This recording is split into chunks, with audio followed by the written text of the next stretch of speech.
Maya Rodriguez had ugly scars covering her face and arms from a bomb blast. Every day her fellow soldiers called her Scarface and said she was too damaged to fight. They didn't know those scars came from saving lives. Soon they would learn the truth about real courage. Before watching full story, comment below from where you watching. Also like and subscribe for more stories. Maya Rodriguez was a tough soldier, but her face and arms were covered with ugly scars. A bomb had hurt her badly 6 months ago. The scars were deep and rough. One big scar ran from her eye to her chin. Her left arm looked burned and twisted. The other soldiers made fun of her scars every day. They called her names like Scarface and Monster. Sergeant Rick Torres was the worst. He would say mean things loud enough for everyone to hear. "Look at that ugly face," Torres said one day in the mess hall. "How can she even look in the mirror?" His friends laughed. "She's too ugly to be a soldier now," said Private Walsh. "What if the enemy sees her face? They'll run away scared," joked Corporal Jenkins. Maya ate her food alone and tried not to listen. But the words hurt. Every day was the same. They said she was weak now. They said her scars made her useless. They said she should quit the army and go home.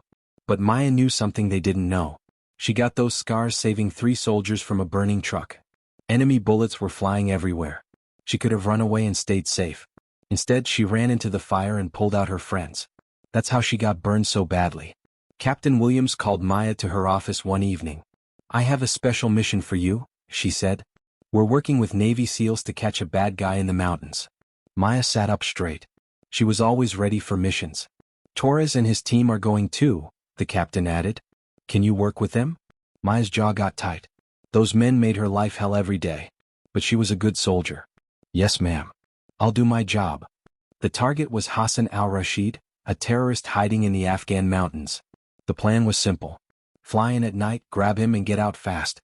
If something went wrong, they had a backup meeting spot 4 miles away through rough mountains. That night, they got on a helicopter with the Navy SEALs.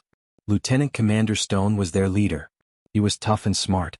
There was also a big SEAL named Petty Officer Hayes who looked like he could fight a bear and win.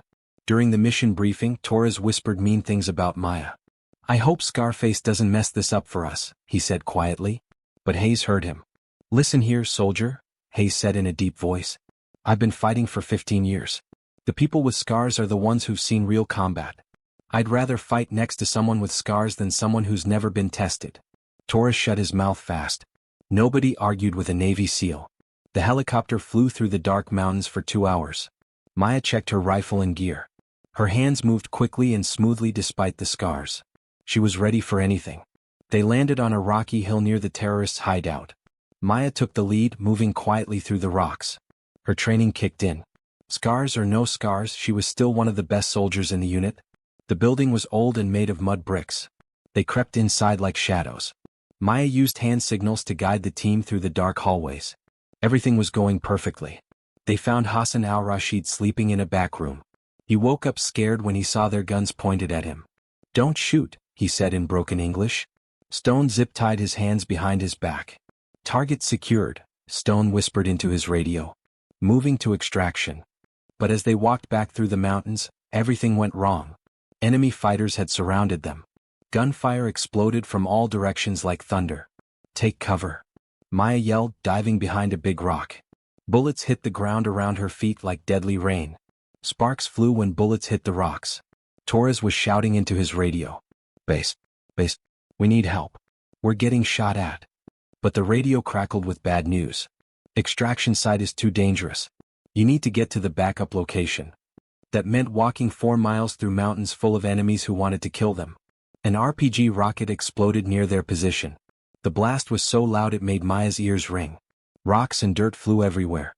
When the dust settled, she saw Walsh on the ground holding his leg. "I'm hit," Walsh screamed. Blood was coming through his fingers.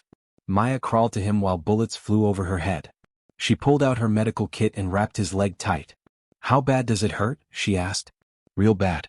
I can't walk," Walsh said through gritted teeth. Then another explosion happened. This one was closer. When Maya looked up, she saw Hayes lying against a rock wall. The big SEAL wasn't moving right. Blood was all over his chest and stomach. Maya ran to Hayes while bullets cracked through the air around her. When she reached him, she saw he was hurt very badly. Multiple pieces of metal from the explosion had torn into his body. "Leave me here," Hayes said weakly. Blood was coming from his mouth. I'm done for. Save yourselves. No way, Maya said firmly. We never leave anyone behind. That's the rule. The team started fighting their way out of the trap. Torres helped carry Walsh since his leg was messed up. Jenkins and Burke shot back at the enemies to keep them away. But Hayes was too hurt to walk and he weighed over 200 pounds. Someone has to carry him, Stone said. I'll do it, Maya said, putting her rifle on her back. Torres stared at her like she was crazy. You can't carry him. Look at you. Those scars show you're already broken. You're not strong enough. Right then, a bullet hit Maya in the shoulder. The impact spun her around and made her stumble. Blood started running down her arm. But she stayed on her feet. I said I'll carry him, Maya repeated. Her voice was steady despite the pain. She grabbed Hayes and pulled him onto her back in a fireman's carry. His weight almost made her fall down, but she locked her knees and started walking. Each step was hard work, but she kept going. The enemy fighters chased them through the Rocky Mountains. They kept shooting at the American soldiers. Maya struggled with Hayes on her back. The rocks were loose and made her slip. Her shoulder hurt where the bullet went through. I can't make it, Hayes whispered. Put me down. Yes, you can make it, Maya said, breathing hard. We both can. A second bullet hit her in the leg. She stumbled and almost fell, but Torres caught her arm. For the first time, he wasn't looking at her with disgust. He looked worried. Let me help carry him, Torres said. No, Maya gasped. You carry Walsh. I've got Hayes. They had been walking for 1 hour when the third bullet found her. This time it hit her in the back, just missing her spine. Maya cried out in pain but kept walking. Blood was soaking through her uniform now. She was leaving a trail of red drops on the ground. Rodriguez, you're bleeding really bad, Jenkins said. His voice sounded scared instead of mean like usual. I'm okay, Maya lied. But she wasn't okay. Every step felt like someone was stabbing her with knives. Her muscles were screaming in pain. Hayes' weight was crushing her injured body. Another hour passed. The mountains seemed endless. The fourth bullet caught her in the same leg as before, breaking more bone. She fell to her knees with Hayes still on her back. That's enough, Torres said. You can't keep going like this. Maya looked at Hayes. He was barely breathing. His life was draining away with each minute that passed. If they stopped now, he would die for sure. Help me stand up, she said quietly. Maya, you've been shot 4 times already? Help me stand up. Torres and Burke lifted her to her feet. Maya shifted Hayes' weight and started walking again. Left foot, right foot, left foot, right foot. That's all she could think about. Just keep taking steps. The 5th bullet hit her in the side. She stumbled but didn't fall down. The 6th bullet went across her head, opening up a long cut. Blood ran into her eyes, making it hard to see. But she still kept walking. How is she still moving? Walsh asked in amazement. He couldn't believe what he was seeing. Burke shook his head. Those scars on her face, they're not from being weak. They're from being too strong to give up. By the 3rd hour, Maya was barely awake. She had lost so much blood that her skin was white as paper. Her hands were shaking. But Hayes was still breathing on her back, and that's all that mattered. She could hear the helicopter getting closer. Almost there, she whispered to Hayes. Almost home. The 7th and final bullet hit her in the chest. Maya felt it punch through her body armor and into her ribs. She stumbled and fell to one knee. But the landing zone was right there, only 50 yards away. With her last bit of strength, Maya stood up and walked those final steps. When she reached the helicopter pad, she fell to her knees. But she held on to Hayes until the army doctors took him from her back. Only then did she let herself collapse. As the helicopter lifted off toward the hospital, Torres knelt beside Maya's stretcher. She was unconscious now, her face pale from blood loss. Why? He asked quietly. After all the terrible things we said to you, why did you save him?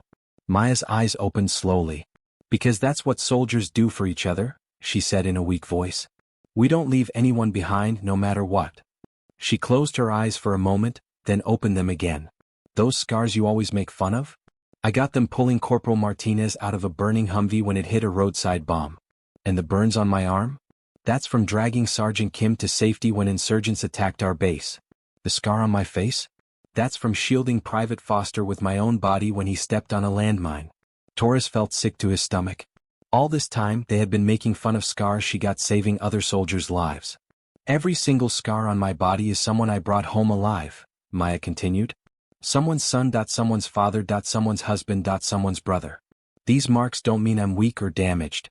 They mean I'm strong enough to run toward danger when others run away. Hayes survived his terrible wounds. The army doctors said later that if Maya had stopped to rest even one time during that 4-mile march, Hayes would have died for sure. Her refusal to give up, despite being shot 7 times, had saved his life. When Maya got out of the hospital 3 weeks later, she found that her gear had been moved to a different sleeping area. Torres and his friends had requested the change. Not because they wanted to get away from her, but because they were too ashamed of how they had treated a real hero. At the medal ceremony, Maya received the Bronze Star for exceptional bravery. Hayes spoke to the crowd about what she had done. "This soldier carried me 4 miles through enemy gunfire while she was bleeding from 7 bullet wounds," he said. "I've been a Navy SEAL for 15 years, and I have never seen courage like that in my entire life." After the ceremony, Torres walked up to Maya. His face was red with shame. "I owe you a big apology," he said. "We all do. Those scars, we were completely wrong about what they meant." Maya looked at him for a long moment. "Scars tell stories," she said finally. "But you have to be willing to listen to the right story." From that day forward, nobody at the army base ever questioned Maya's courage again. Her scars became symbols of honor instead of shame. When new soldiers arrived and saw her battle-damaged face and arms, the older veterans would tell them the truth about what those marks really meant. They weren't signs of weakness or failure. They were proof of a warrior who would never abandon her brothers and sisters in arms, no matter how much pain she had to endure. Maya continued serving in the army for many more years. She went on other dangerous missions and earned more scars, saving more lives. Each new mark was another badge of honor, another story of someone she had brought home alive. Because real strength isn't about having perfect skin or an unmarked body. Real strength is about getting knocked down and standing back up every single time. It's about bleeding and still fighting. It's about carrying others when you can barely carry yourself. Maya Rodriguez understood that truth better than anyone else. Her scars weren't just random marks on her skin. They were proof that she had been tested in the worst situations and had emerged stronger than steel. They were reminders that true warriors aren't created in comfortable training rooms, but in those terrible moments when everything seems lost and only the will to save others keeps you going. And in the end, that's what separated real heroes from everyone else. Heroes like Maya didn't try to avoid dangerous situations. They ran straight into the fire, again and again, as many times as it took to bring their people home safely. That's what it meant to be a soldier. That's what it meant to have honor. And Maya Rodriguez had more honor in her scarred body than most people could ever dream of having.